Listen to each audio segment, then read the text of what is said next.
Oke, Siap. hello Mas Helmi Yahya, how are you? Bagaimana kabarnya? Ape-ape. Api-api wae. Mas Helmi, boleh dong Siap. sapa-sapa teman-teman Santara nih yang lagi pada nonton, pengen dengerin sharing-sharing hari ini.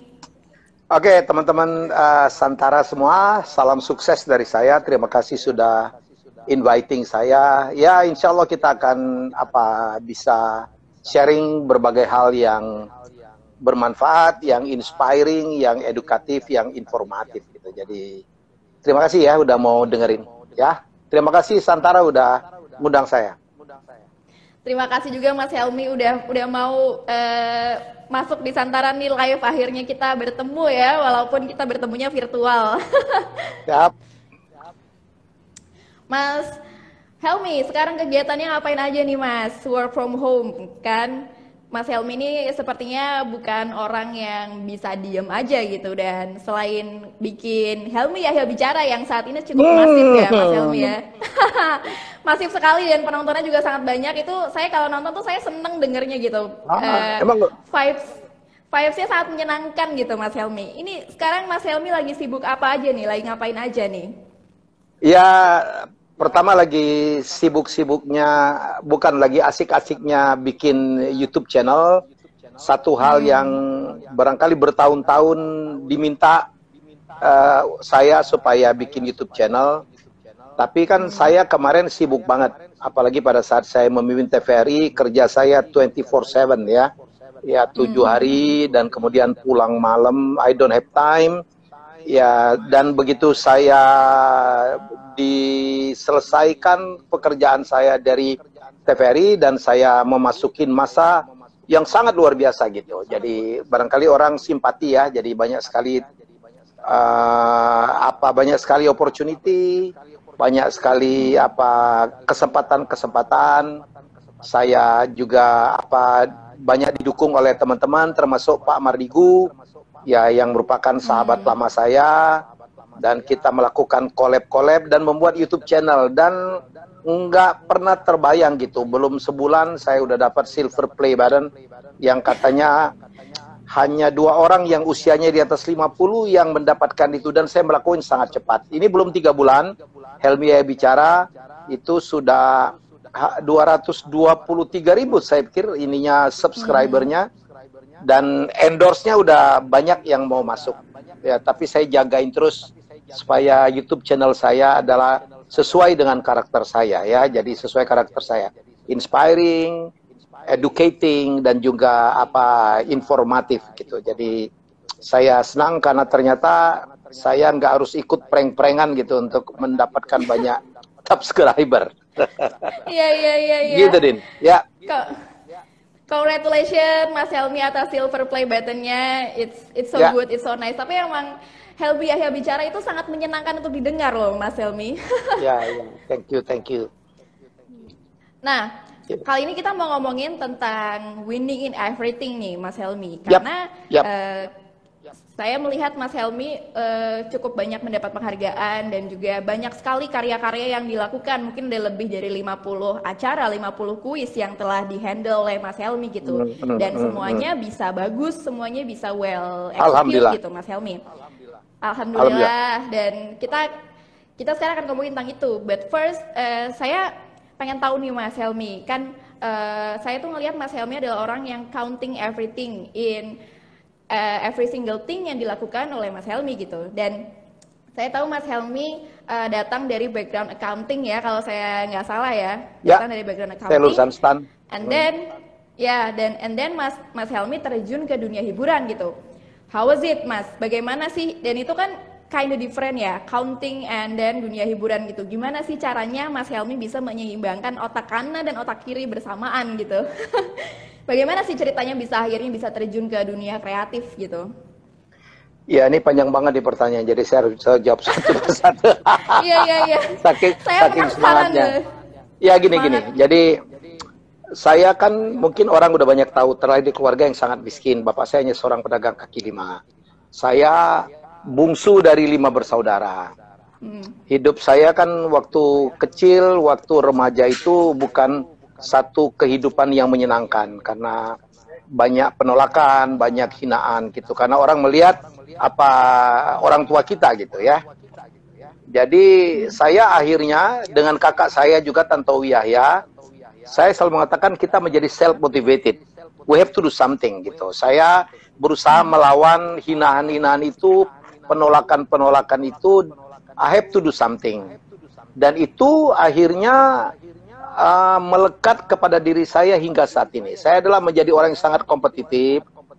Saya tahu saya harus, karena saya berasal dari keluarga yang sangat miskin, kalau saya mau keluar dari garis kemiskinan itu, saya harus bekerja lebih keras daripada orang yang sudah di depan saya. Itu juga yang saya ajarkan kepada teman-teman TVRI pada saat saya menjadi dirut TVRI. Saya bilang, hey, kita nomor buncit nih.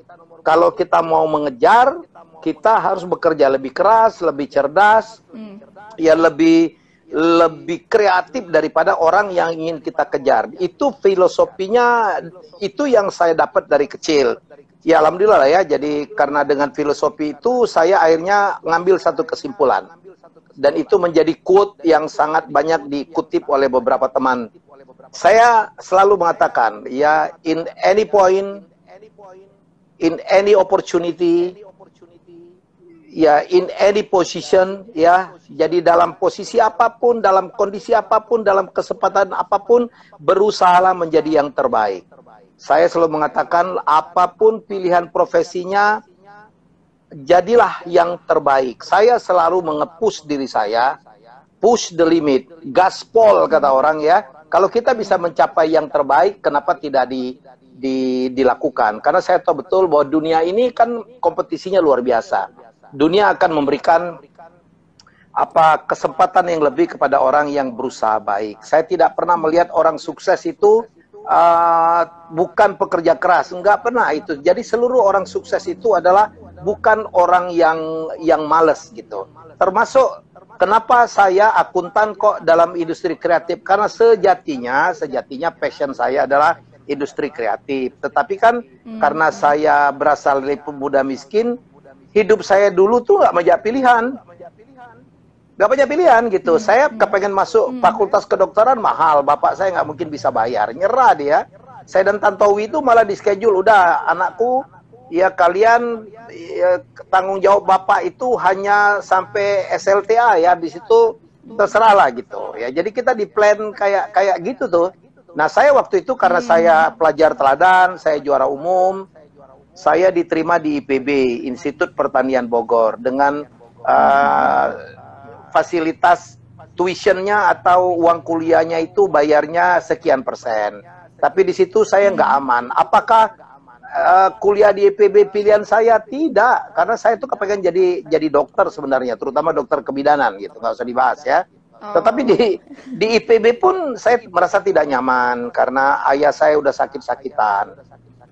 Saya bilang kalau beliau meninggal, saya mungkin akan drop out. Saya mencari sekolah gratis, sekolah kedinasian yang ada gajinya. Teman saya bilang ada tuh sekolah Kementerian Keuangan namanya STAN. Jadi saya daftar, diterima. Jadi apakah saya cita-citanya menjadi akuntan? Tentu saja tidak. Tapi saya harus bertanggung jawab. Lagi-lagi saya adalah orang yang apapun kesempatan yang ada saya terima, saya syukuri, saya ikhlas, dan saya berusaha menjadi yang terbaik.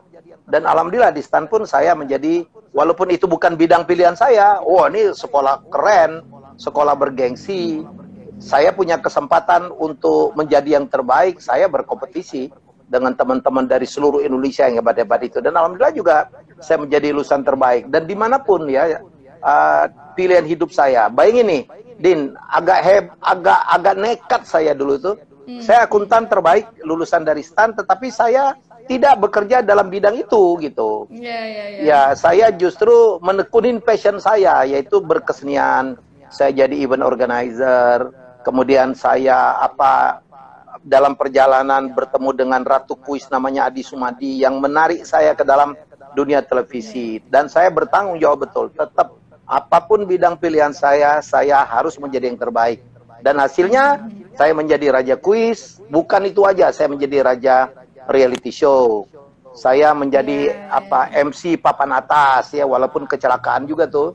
Karena waktu saya bikin Siapa Berani nggak ada presenternya, CEO-nya Indosiar bilang lalu aja Mi, Bapak percaya? Enggak sih, cuman nggak ada pilihan. Tetapi begitu saya dapat amanah, kepercayaan untuk menjadi pembawa acara kuis, saya belajar. Gimana saya belajar dari kakak saya? Gimana sih jadi pembawa acara kuis? Dan akhirnya saya memenangkan penghargaan, malah saya mengalahkan kakak saya dalam berbagai kesempatan. Jadi lagi-lagi bottom line-nya sangat relevan dengan judul ini. Saya be a winner gitu, winning in everything. Jadi apapun kesempatannya, ya kita harus melakukan menjadi yang terbaik.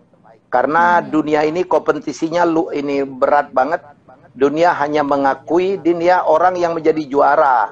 Saya dalam sebuah seminar nih, saya dibilang you have to be winner. Karena dunia ini kejam banget. Kadang-kadang dia tidak memberikan kesempatan kepada runner up. No runner up in the world gitu. Jadi saya mengatakan Muhammad Ali waktu dapat medali emas Olimpiade Roma itu tahun 60, orang tidak pernah tahu tuh dia ngalahin siapa sih waktu itu. Nobody cares gitu, nobody cares ya. Padahal kalahnya itu ya tipis banget dalam renang, dalam olahraga apapun gitu. Jadi no second champion. Second champion itu tidak dikenal. Padahal kadang-kadang runner up itu kalahnya tipis, kalah sial gitu. Tapi dunia hanya mengakui para juara. Jadi oleh karena itu I push myself. Ya sebisanya. Kalau saya diberikan kesempatan saya harus menjadi yang terbaik. Begitu saja juga pada saat saya diminta menjadi dirut TVRI. Saya bilang saya harus mencatat sejarah. Di tangan saya TVRI harus kembali ditonton orang. Ya, and I did it gitu. Saya berhasil dari 5 tahun, 2 tahun gua dipecat, TVRI udah mulai ditonton orang. Jadi itulah filosofi saya. Saya adalah seorang kompetitor sejati, banyak menang, banyak kalah, pilkada 3 kali kalah. Jadi dirut TVRI orang bilang berprestasi kok dipecat, nggak apa-apa gitu. Saya selalu mensyukuri. Ya, jadi dikasih jatah 5 tahun, gua 2 tahun udah bisa berubah TVRI, ya sudah dong. Ya, dan saya, apakah saya jatuh gitu, dikeluarkan dari TVRI? Tidak, saya mendapatkan kompetisi baru, mainan baru, menjadi YouTuber tua gitu, kolonial. Tetapi, alhamdulillah, sekarang duitnya udah lumayan loh, Din. Duitnya udah lumayan.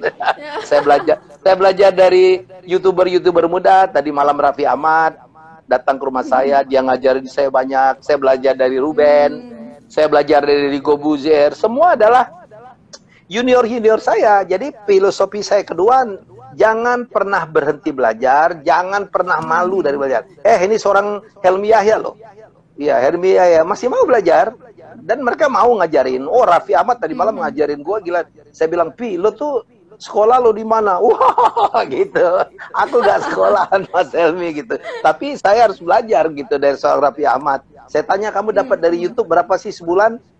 Ya 4 miliaran sebulan. Lo gila lo, kayak gitu. Jadi aduh, ya jadi jangan pernah mau berhenti belajar dan be a winner. Itu karakter yang sangat harus kita miliki.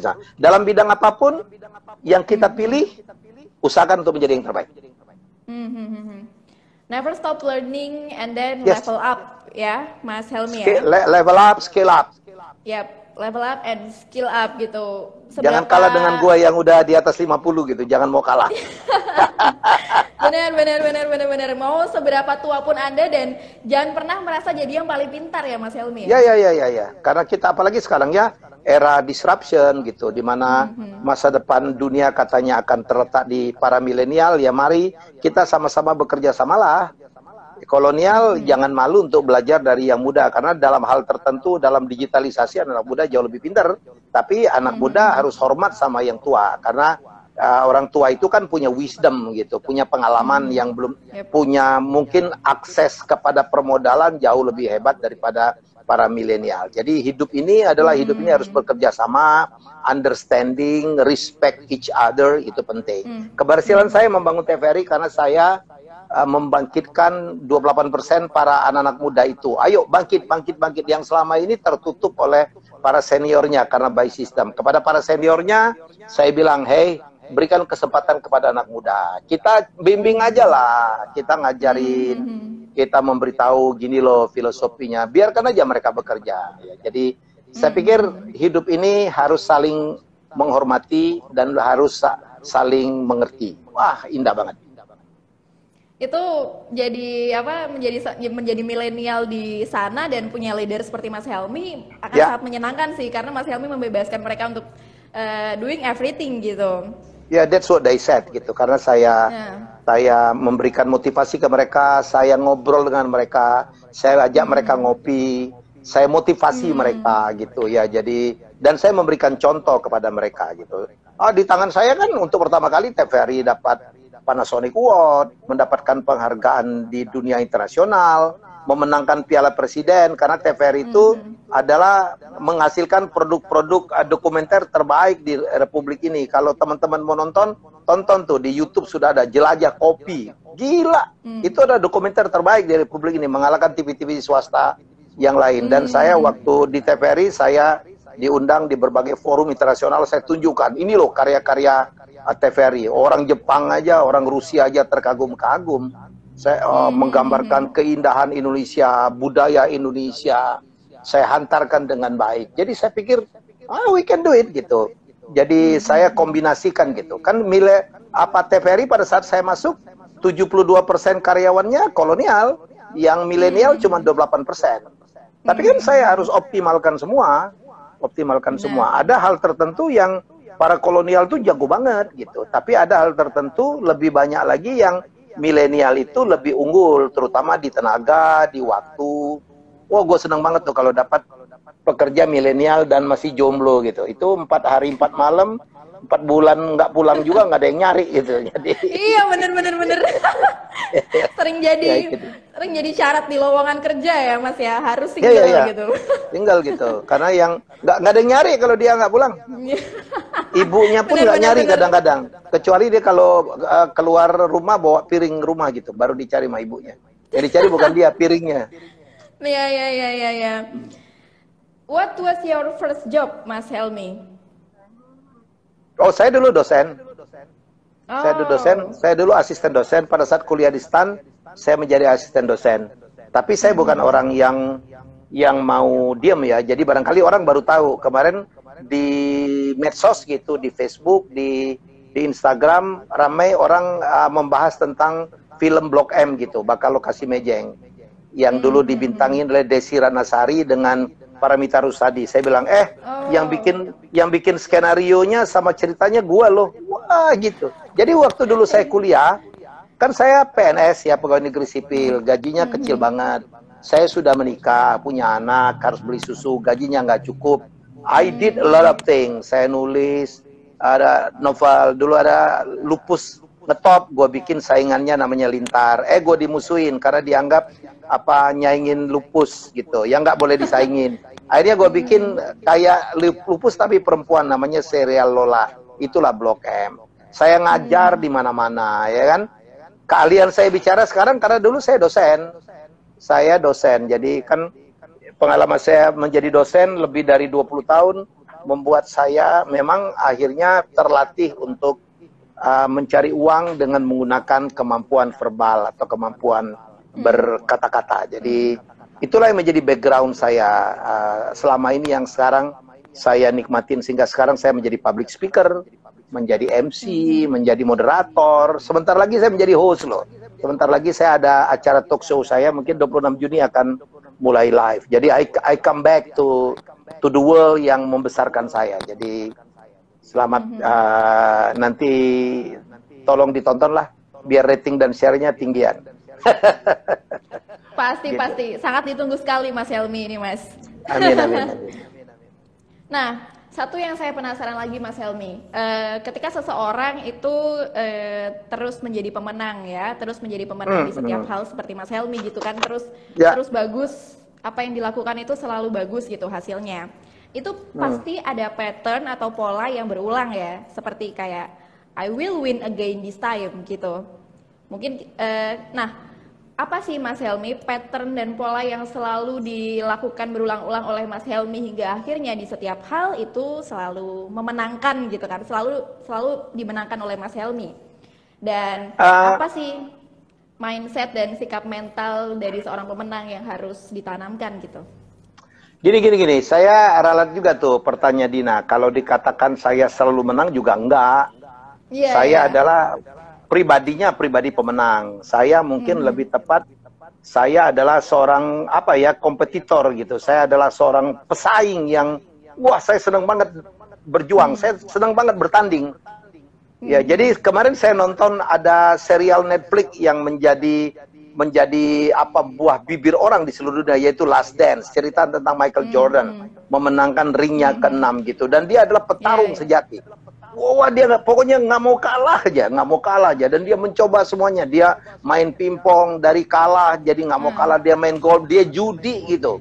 Ya, dia bertarung. Saya bilang, itu yang mungkin karena saya penggemarnya Michael Jordan, dan saya melihat saya mempunyai keberanian yang sama. Tapi apakah Michael Jordan selalu menang? Kagak. Apakah Helmi Yahya selalu menang? Oh, enggak banget. Saya pilkada 3 kali kalah. Ya, saya dipecat berkali-kali. Iya, jadi tapi saya adalah orang nggak gampang aja ngalahin saya. Dan saya adalah seorang yang sangat sportif. 3 kali kalah pilkada, saya nggak apa-apa tuh, saya ketawa-ketawa. Bukan rezeki gua. Malah saya selalu setiap dibalik kegagalan itu, saya selalu mengatakan bahwa Tuhan pasti punya rencana yang lebih baik untuk saya. Itu juga yang saya quote, yang saya posting pada saat saya diberhentikan oleh Dewan Pengawas TVRI. Ya benar, ternyata Tuhan punya rencana. Tuhan maha baik untuk saya diselamatkan. Udahlah Helmi, kamu terlalu kerja keras di sana. Ya, waktunya untuk istirahat dan lebih rileks. Saya rileks banget sekarang. Hanya melayani saya bicara di webinar di mana-mana, walaupun sekarang saya sangat mengurangin. Ya, 2-3 minggu, 4 minggu dari sekarang saya akan buat kelas-kelas webinar untuk sharing ilmu dan pengetahuan saya dalam bidang komunikasi, personal branding, dalam bidang bisnis, dalam bidang negosiasi. Ya, jadi ya, nantikan aja. Jadi menurut saya itu saya tuh. Jadi saya bukan. Dan bagaimana yang saya lakukan terkait dengan pertanyaan kamu, what is in mindset untuk menjadi karakter seperti saya, seperti Michael Jordan? Kita adalah seorang pekerja keras. Saya berusaha lebih keras dari siapapun. Untuk menjadi champion di stand itu, saya belajarnya lebih banyak dari teman-teman saya. Dan Michael Jordan juga melakukan hal yang sama. Michael Jordan itu dengan talenta basketnya yang demikian luar biasa, tetapi dia datang ke tempat latihan lebih cepat dan pulang paling lambat gitu. Seorang Tiger Woods juga begitu. Kan kita baca buku Outlier gitu ya. Kalau dia jago banget, kok mukul masuk, jangan-jangan dia udah melakukan itu di lubang yang sama ribuan kali. Jadi nggak ada orang yang ajaib. Orang-orang yang hebat pun tetap melakukan latihan-latihan atau bekerja keras. Saya adalah orang yang seperti itu ya. Jadi kalau ingatan saya masih banyak, saya kemarin dijulukin ensiklopedia berjalan gitu. Ya sampai sekarang saya tetap baca lah. Ya gitu. Jadi harus berusaha. Oke, berarti harus selangkah lebih maju gitu ya Mas Helmi ya, dibanding siapapun gitu. Selangkah lebih keras. Selangkah lebih maju dan push the limit ya. Ya push the limit gitu. Apalagi saya dijulukin Raja Kuis gitu. Saya harus baca lebih banyak daripada siapapun gitu. Benar. Nah itu Mas, menjadi Raja Kuis ada banyak sekali kuis yang dibuat sama Mas Helmi dan itu macem-macem gitu kan.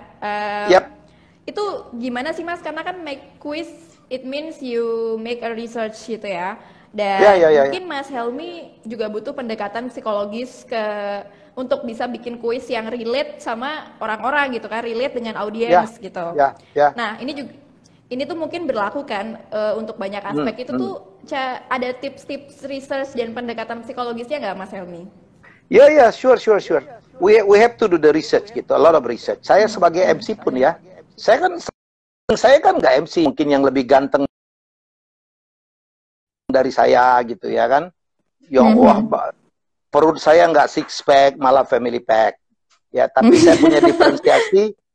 Ya, diferensiasi saya adalah di konten. Saya sangat menguasain konten. Saya kalau nyebut nama orang itu benar, baik dalam bahasa Inggris maupun dalam bahasa Perancis. Saya pelajarin how to pronounce that gitu. Saya kalau dikasih product knowledge tidak boleh meleset gitu. Kan gitu. Jadi dalam dunia apapun gitu, there is no room for a mediocre. Jadi tidak akan pernah ada ruangan untuk orang yang setengah-setengah gitu. Sekarang saya aktif lagi menjadi seorang pewawancara. Saya mewawancarain Mardigu, ya itu fenomenal. Yang nonton 2,6 juta ada di channel saya yang waktu itu subscribernya belum 100.000. How come gitu? Sebuah channel dengan subs nggak sampai 100.000 tapi sekarang ditonton oleh 2,6 juta. But I did the research and saya tahu Mardigu. Sekarang dia nggak shadow lagi, semua orang kenal dia. Tapi sayalah yang bisa nanya kalau dia pendiri rumah yatim. Sayalah yang nanya kenapa dia disebut dengan Sontoloyo, disebut Bosman. Sayalah yang nanya kalau dia itu dari dulu menyiapkan sebuah novel yang nggak pernah selesai. Nah sekarang baru selesai, yang namanya Grand Theft Ferrari gitu. Dan saya tahu bahwa dia misalnya dekat dengan seseorang tokoh, saya tinggal mancing-mancing aja. Wawancara itu juga yang saya lakukan pada saat, teknik itu juga, we do the research gitu. Pada saat saya mewawancarain Ruben, orang nggak tahu Ruben itu ternyata bapaknya Chinese, ibunya Arab. Dan Ruben itu, Ruben Onsu itu dulu adalah seorang cleaning service. Ya, itu kan saya melakukan riset saya tuh. Waktu saya mewawancarain Roy Martin, saya bisa menyebut dialog dia terakhir di film Cintaku di Kampus Biru yang saya bilang kematian adalah perpisahan kecil, kata orang Perancis gitu. Dan dia kaget, woi Mas Helmi masih hafal. Itu bukan karena saya pinter, enggak, saya melakukan persiapan. Jadi itu yang harus kita lakukan. Jadi itu sikap profesional bahwa menyikapin sebuah profesi. Apalagi saya kan udah mentasbihkan diri saya hidup dari kuis. Karena saya dijulukin Raja Kuis, saya tidak boleh pernah berhenti untuk mengejar trivia ilmu pengetahuan itu. Ya, jadi menurut saya itu tanggung jawab kita kepada pilihan profesi. Nadine, saya sorry aja ya, saya nggak bisa mentolerir orang mengaku dirinya presenter, komentator, whatever, nyari makan dari situ, tetapi begitu on air salah nyebut nama, salah mengungkap fakta. Oh iya, ada yang Mike Tyson dipanggil disebut Mike Tyson. Aduh ya. Tim Leicester itu disebut Leicester, padahal nyebutnya harusnya Leicester gitu. Jadi yang Jose Mourinho dipanggil Jose, padahal dia bukan orang Spanyol, dia adalah orang Porto, di mana J tetap dibaca J. David Villa itu kan bacanya kalau Spanyol double L tuh David Villa, bukan David Villa. Emang jualan pila di Bandung apa? Jadi itu yang saya bilang tanggung jawab kita kepada profesi. Ya, jadi itu misalnya pendiri Olimpiade, ada yang nyebutnya Jean-Pierre Coubertin, ya salah, namanya Jean-Pierre de Coubertin. Saya nggak terlalu bisa bahasa Perancis, tetapi sekarang banyak sekali alat yang bisa kita buka, kita tanya, membantu kita bagaimana to pronounce. Pronunciation itu minimal tidak boleh salah, menyebut nama orang gitu. Antoine, ada dulu waktu saya siaran NBA ada menyebutnya Antoine Carr gitu, seorang kulit hitam keturunan Prancis kan. Antoine misalnya bacanya Antoine. Jadi saya pikir itu adalah istana di Filipina itu bukan Malacanang, bacanya Malakanyang. Ya, jadi nah itu bisa dipelajarin. Itu yang saya bilang tanggung jawab kepada pilihan profesi. Lagi-lagi apapun profesi yang dipilih, mbok ya tanggung jawab. Jadilah yang terbaik. Minimal sudah berusaha untuk menjadi yang terbaik. Karena juara cuma satu. Responsibility in every profesi ya Mas Helmi ya? Ya, betul. Betul. Nah, gimana sih Mas Helmi? Kan kadang kalau ide-ide kreatif yang dibuat gitu kan kadang-kadang itu suka nyeleneh nih, suka gila gitu. Gimana caranya bisa tetap relevan gitu Mas? Untuk kreatif, kita harus berada pada lingkungan yang kreatif pula. Ya, kalau teman-teman semua yang sekarang lagi ngikutin ini, ya, kepengen kantornya kreatif, Anda harus menciptakan lingkungan yang sangat kreatif pula, yang memungkinkan kreativitas itu berkembang. Kreativitas adalah something to do with out of the box, berada di luar kotak, berbeda dengan yang ada sebelumnya. Ya, sedikit apapun berbeda, that's we call it creativity. Kalau orang biasa lurus, kita nyimpang ke kiri dikit, that's creativity already. Jadi, nah, bagaimana kita menumbuhkan lingkungan kreatif itu? Jangan against ya, jangan terlalu resisten terhadap pendapat yang berbeda. Banyak pimpinan justru bersikap ya yang sebaliknya gitu. Ya, orang berbeda dengan dia marah, dia nggak terima. Ya, jadi, nah kalau kita sebagai pimpinan ya atau salah satu anggota tim against terhadap pendapat berbeda, lingkungan itu tidak akan bisa menciptakan sebuah creativity. Jadi saya research mengatakan ide-ide besar itu biasanya diawali dengan penentangan yang besar pula. Yang buat komputer aja pertama kali nggak yakin idenya akan bisa berkembang sebesar itu. Yang itu pendiri IBM itu ya. Wah, ditentang semua orang gitu. Jadi banyak sekali ide besar ya yang justru ditentang pada awalnya. Nah, ini lagi-lagi ini satu hal yang sangat menarik, Din. Jadi, kalau Anda punya ide yang nentang banyak banget, nah itu adalah tanda-tanda patut kita curigai akan menjadi ide besar. Tetapi jangan malah marah gitu. Itu malah bagus tuh. Gimana menurut lo? Apa usulan lo? Manfaatin gitu. Kayak dulu saya bikin bedah rumah, itu karena saya dulu bikin uang kaget. Ada ibu-ibu marah sama saya, Mas Helmi ini nggak memperhitungkan orang disuruh lari. Saya bilang, Bu, dia lari aja nggak komplain, kok ibu komplain sih? Gitu loh. Terus dia bilang, kalau disuruh beli yang enggak, beli emas. Lah iya, Bu, emas kan supaya dia bisa jual lagi, bukan untuk dia pakai. Kalau rumahnya bocor gimana? Gitu loh. Kalau misalnya kompornya yang besar itu rusak gimana? Kan dia nggak sempat beli. Saya punya ide menjadi bedah rumah. Dari kritik saya bisa menciptakan sebuah ide lebih baru. Malah sekarang bedah rumah lebih hebat dari uang kaget. Bertahan hingga saat ini. Dan sebaliknya nih, Din. Kalau Anda punya ide, teman-teman, gue punya ide nih. Gitu loh. Begini.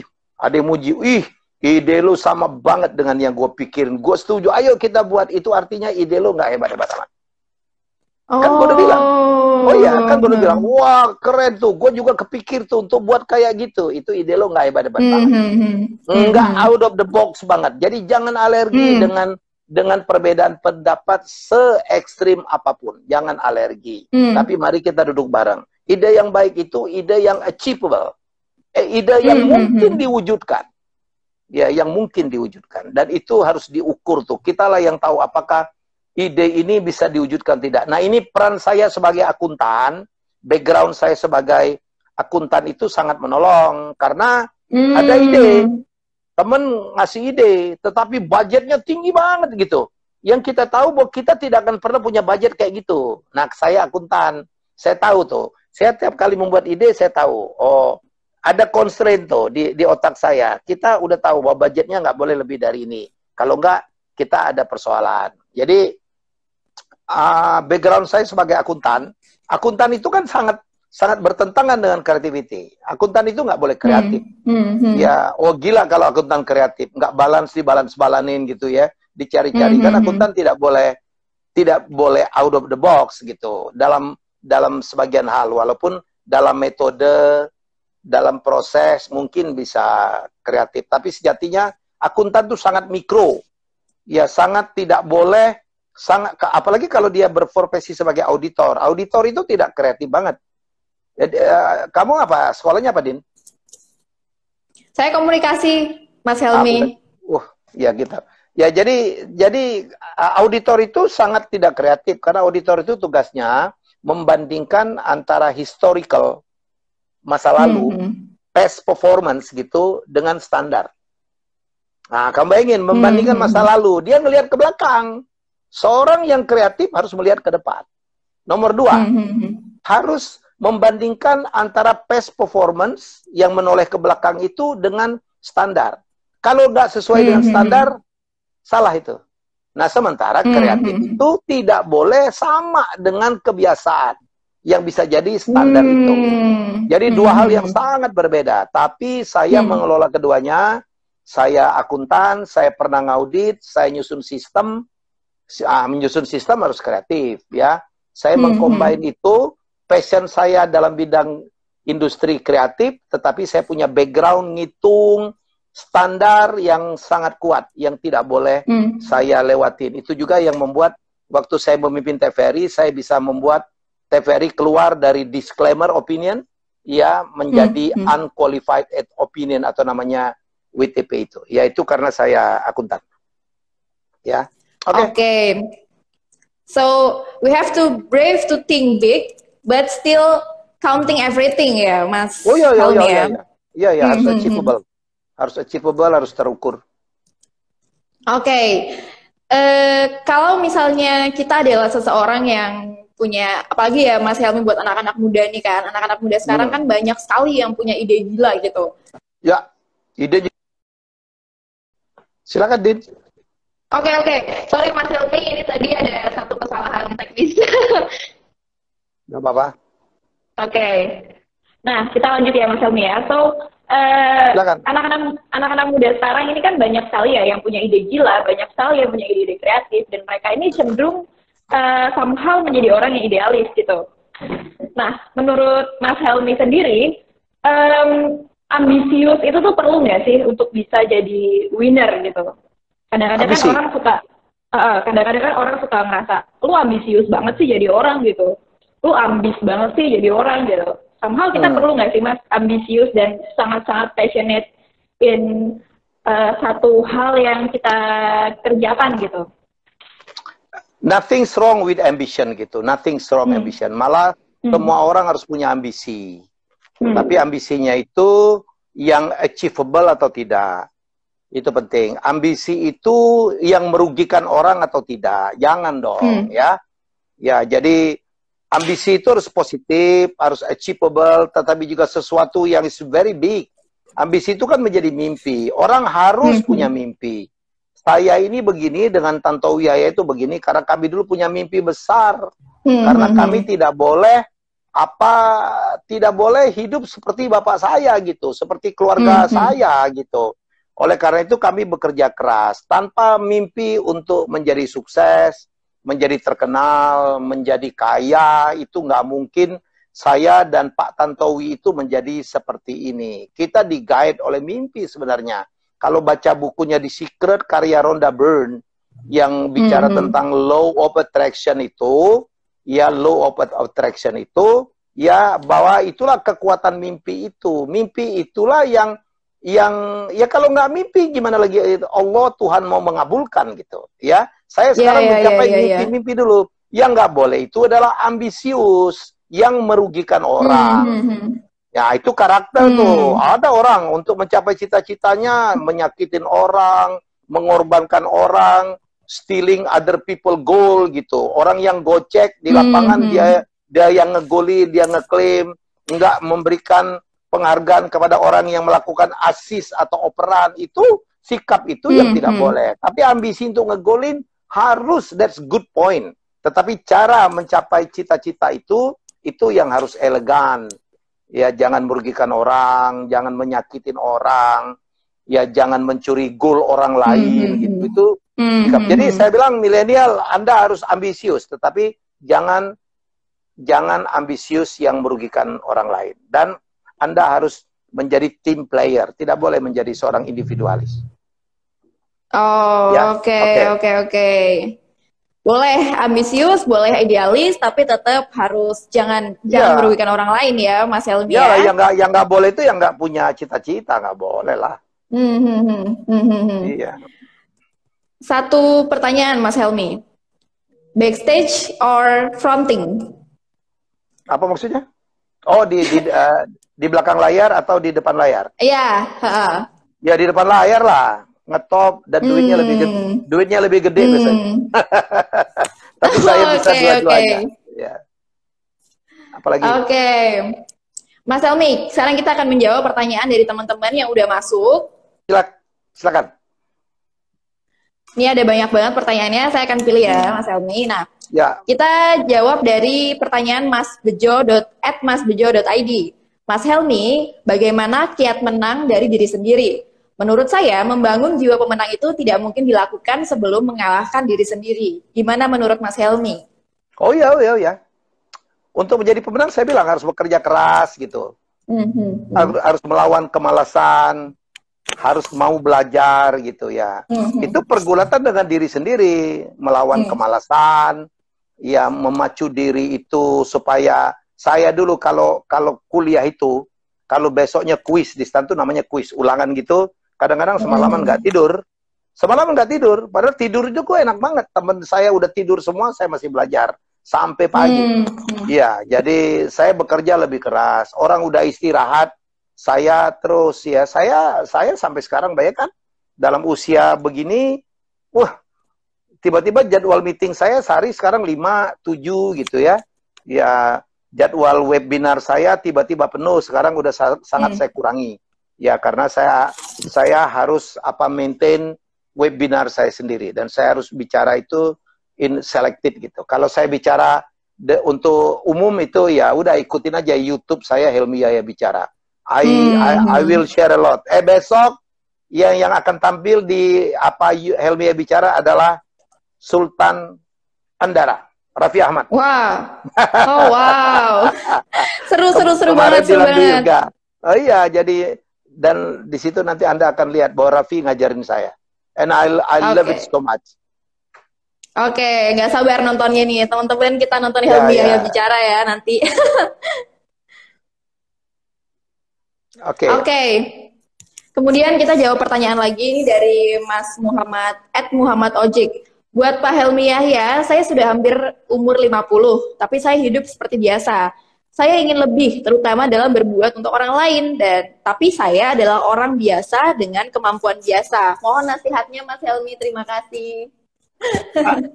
Anda kan dari itu mindsetnya udah salah. Saya hanya adalah orang biasa. Ya Anda loh yang mengatakan itu orang biasa gitu. Kalau Anda sendiri udah mengaku orang biasa, ya udah akan biasa Anda. Makanya baca dong The Secret, buku Rhonda Byrne. Nggak ada orang biasa itu. Kadang-kadang kita lah, saya orang biasa aja nih. Gue nggak bisa nih, saya tidak pernah melakukan ini. Ya coba dong.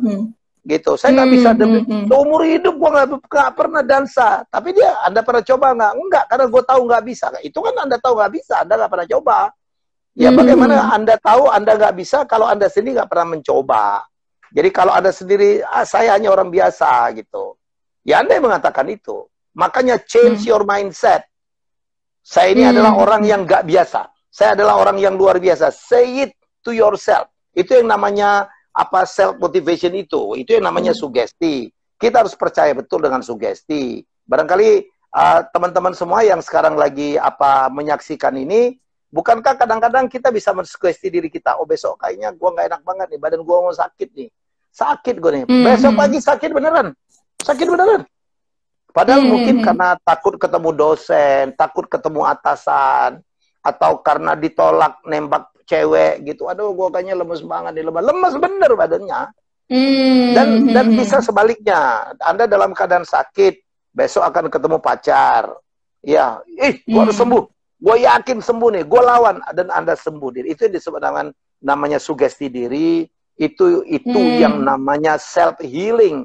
Itu yang diajarkan, disampaikan dalam buku The Secret Rhonda Byrne. Itu yang namanya sugesti diri. Di situ ada namanya law attraction, ya hukum ketertarikan. A attract A, B attract B. Apa yang Anda pikirkan akan kejadian. Karena apa yang Anda pikirkan itu sepertinya Anda mentransmit message ke kosmik dan dia akan balik. Anda jangan pernah, waduh badan gue gemuk banget nih, gue males banget jadi gemuk. Dan Anda akan tambah gemuk. Anda tidak boleh mengatakan, aduh utang gue banyak banget, ampun deh, utang Anda akan tambah banyak gitu. Yang Anda lakukan kalau Anda utangnya banyak, oke, saya harus punya duit gitu. Bila perlu jangan sebut tuh utangnya. Itu yang namanya positif perspektif. Kita harus hidup dalam perspektif. Kejadiannya, fenomenanya bisa sama. Saya diberhentikan dari Dirut TVRI untuk orang pemberhentian itu menjadi sesuatu yang kiamat. Saya membaliknya, alhamdulillah. Saya akan mendapatkan amanah baru. Insya Allah, Allah punya rencana yang lebih baik untuk saya. Saya dikasih waktu 5 tahun, mungkin 2 tahun udah berhasil. See? Itu yang saya bilang. Orang sukses itu adalah orang yang bisa melihat dari from the bright side. Itu penting. Itu penting. Fenomena bisa sama. Sekarang ada corona, ada pandemik. Ada yang, waduh, menderitanya luar biasa gitu. Meratap-ratap, minta tolong. Bukan itu aja, melakukan perlawanan, mengeluh, semuanya. Wah, ini nggak bener nih, nggak bener nih. Ya kan? Semua disalahin. What do you get? Nothing. Yang ada, Anda makin stres, makin ngerepet, makin menyalahkan orang lain. Ya. Nah, udah, pandemik ini kan persoalan bagi semua orang, bagi pemerintah, bagi negara, bagi majikan, bagi pegawai, bagi masyarakat. Tetapi ada orang yang di pandemik ini rezekinya bertambah. Mungkin saya salah satunya gitu. Karena saya sangat positif. Saya nikmatin banget deh. Saya bisa banyak bikin buku, saya banyak baca buku. Ya kan, sebentar lagi YouTube channel saya yang baru, namanya Kuis Siapa Berani akan muncul. Dan saya akan bikin lagi YouTube channel baru namanya Kuis, bukan kuis, Raja Kuis. rajakuis.com gitu, dimana saya akan sharing trivia yang saya sering kemarin katakan. Anda tahu nggak yang itu yang, wah saya bisa cerita apa aja. Lo tahu nggak dulu Manhattan New York itu ditukar dengan Pulau Run di Ambon. Lo tahu atau tidak apa bahwa banteng itu buta warna, jadi nggak bener dia kalau melihat warna merah dia marah. Yang gitu-gitu tuh saya akan bikin ya kan. Ya, lo tahu nggak dulu Bengkulu itu ditukar sama Singapura. Lo tahu nggak ada bagian dari Indonesia itu yang dijajah oleh Inggris. Itu namanya Bengkulu. Lo tahu nggak Thomas Stamford Raffles itu dulu tinggal di Bengkulu dan 3 anaknya meninggal di sana. Jadi that's yang saya bilang gitu. Jadi saya melihatnya, kesempatan saya belajar, kesempatan saya create sesuatu yang baru. Tanpa corona, tanpa work from home, tidak akan pernah muncul Helmi Bicara. Dan sekarang saya sangat mensyukurin. Saya lebih banyak dengan anak-anak. Ya, saya sholatnya on time, ya kan? Saya bisa berjamaah, ya kan? Saya sangat dekat dengan anak saya ngobrol dengan mereka. Ya, saya sekarang create banyak sekali bisnis-bisnis baru dengan anak-anak saya. Saya lihat potensi mereka apa, dan saya mendapat banyak sekali tawaran-tawaran dari berbagai teman yang simpati dengan saya. Ya. Jadi kayak how we see a potential chance gitu ya Mas ya di saat-saat krisis seperti ini juga gitu ya. It start from the positive overview ya. Jadi itu yang saya bilang, corona isi sama, tetapi orang bisa memandangnya dari 2 hal yang berbeda. Ada yang menganggapnya bencana, ada yang menganggapnya sebuah challenge atau sebuah kesempatan. Ya. Oke. Nah, Mas Helmi. Ya. Last question. Ini kita udah mau selesai, udah mau jam 5 sore. Nggak terasa ya? Nggak terasa banget, ini live-nya sangat seru banget sih. Saya juga sebenarnya pengen lebih lama lagi gitu ya. Apa sih tips dari Mas Helmi untuk, khususnya ya, untuk para UMKM di tanah air ini sebagai salah satu sektor ekonomi kreatif di Indonesia? Ya. Saya sama dengan Bos Mardigula ya, Bosman adalah orang yang sangat concern dengan UMKM karena saya tahu mereka adalah tulang punggung sebenarnya ya. Jadi kita berharap mereka bangkit, kalau ada yang bisa kita lakukan, kita lakukan. Ya, saya sangat merasakan denyut ya nadi dari para UKM karena saya pun dulu adalah pengusaha UKM sebelum saya membesar ya. Jadi menurut saya mari kita bangunlah. Kalau untuk membangunkan raksasa-raksasa itu sulit karena berat sekali untuk melakukan perubahan. Ya di dalam kayak BUMN gitu barangkali merubah anggaran aja repot karena harus disepakatin dulu ya. Tapi UKM kan sangat lentur lah ya. Apa yang kita putuskan daily basis kita bisa putuskan gitu ya. Jadi gunakanlah momen ini. Saya terus terang akan lagi menyiapkan sebuah session gitu, seminar namanya tangguh di tengah krisis. Saya bicara tentang itu karena kepedulian saya kepada para UKM. Saya punya rumus namanya ICU. Jadi ICU kuadrat, ICUU ya. Jadi I itu adalah improve your character, karena kadang-kadang untuk sukses itu pinter aja nggak cukup tuh, ya kan? Skill aja nggak cukup, harus punya karakter ya. Jadi karakter itu tangguh, nggak cepat mengeluh, jeli melihat peluang ya, tidak menyalahkan orang lain, kerja keras, look from the bright side, all the character. Ya, si berikutnya itu check the business. Nah, sekarang Anda harus tahu bisnis apa yang top nih, yang lagi naik daun di era corona ini ya. Kita bisa jawab bisnis yang ada hubungan dengan kesehatan, bisnis online yang tidak melibatkan physical meeting gitu ya, bisnis yang mempertimbangkan social distancing, makanan tidak akan pernah ada matinya tuh ya sekarang, frozen food and so on gitu. Jadi dan kita harus tahu juga bisnis yang udah sunset kali ya, tidak akan lagi. Kita akan paham betul, mungkin office rental itu akan mengalami kesulitan yang luar biasa di depan, karena sekarang orang terbiasa work from home. Bisnis digital itu pasti top. Berikutnya, pertama itu adalah upgrade your skill. Saatnya sekarang teman-teman untuk belajar, karena punya waktu banyak, dan yang ngajar banyak. Karena yang ngajar sekarang juga di rumah tuh, daripada nganggur, ilmunya tinggi, ajak webinar, undang tuh, dengerin dari dia tuh. Ya, jadi upgrade your skill. Saya selalu mengatakan, nelayan tidak bisa melaut karena ada badai. Sekarang waktunya ngecek perahunya bocor apa enggak, ya kan? Cek juga apakah jalannya udah robek-robek. Sehingga kalau badainya kelar, badai pandemi kelar ini, nelayan itu akan bisa melaut dengan kondisi tangkapan yang lebih baik, karena kapalnya lebih bagus, dan sebagainya. Terakhir itu adalah update your channeling. Jadi harus terkoneksi nih, harus denger nih dari teman apa nih yang lagi bagus. Mungkin ada bantuan pemerintah, mungkin ada bantuan dari swasta. Harus kupingnya tuh harus dipasang gitu. Belajar, tanya-tanya, ya, ngelihat Yahoo, ngelihat Google gitu. Jadi menurut saya itu yang penting. Jadi I improve your character, C check the business yang cocok, ya. Kemudian pertama adalah upgrade your skill, nomor 4 adalah update your channeling. Jadi gitu, Din. Oke, upgrade your skill, update your channeling. Thank you so much, Mas Helmy Yahya, for the insights. Ini keren banget, dan juga saya senang banget ngedengerinnya, and gak sabar buat bisa collab-collab lagi ke depannya ya, Mas Helmy ya. Siap banget.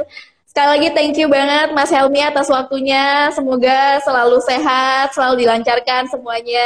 Amin ya rabbal alamin. Amin. Semoga Helmy Yahya Bicara semakin naik terus ya, dan juga program-program yang of course pasti, dan program-program yang direncanakan oleh Mas Helmy semuanya lancar dan juga naik semuanya. Amin. Thank you Mas Helmy atas waktunya. Sekali lagi terima kasih banyak. Saya live ya. Selamat sore. Keren. Sukses. Keren, ya. Amin. Good job. Yo. Oke, see you Mas Helmy. See you. Nah, teman-teman semua, nih terima kasih banyak atas partisipasi teman-teman semua di live Instagram kali ini, rame banget. Saya juga senang banget dengerin Mas Helmy. Semoga teman-teman semua bisa mendapatkan manfaat dari live kali ini. Dan jangan lupa kalau saham PT Reka Cipta Bangsa sekarang sudah di angka 40% penjualannya. Jadi tinggal dikit banget, udah tinggal 30% kurang kesempatan teman-teman buat bisa memiliki sahamnya gitu. Langsung aja nih yang belum pada download aplikasi Santara, download sekarang, ada di Play Store dan App Store. Ada saham yang bagus-bagus banget di situ. Dan juga buat teman-teman yang udah punya aplikasi Santara, udah punya akun Santara tapi belum terverifikasi, belum KYC sekarang juga, biar segera bisa beli sahamnya gitu. Buat teman-teman yang sekarang udah deposit juga buruan beli saham ini, bagus banget sahamnya PT Reka Cipta Bangsa. Yuk langsung aja dibeli sekarang. Sekali lagi thank you banget teman-teman semua. Nantikan live-live selanjutnya dan juga sama tokoh-tokoh yang keren-keren banget. Terus bersama Santara juga. Thank you for participating in live di Santara kali ini. So, selamat sore semuanya. Semoga semuanya selalu sehat, selalu dilancarkan semuanya. Saya Nadine Agisni, pamit undur diri. Selamat sore.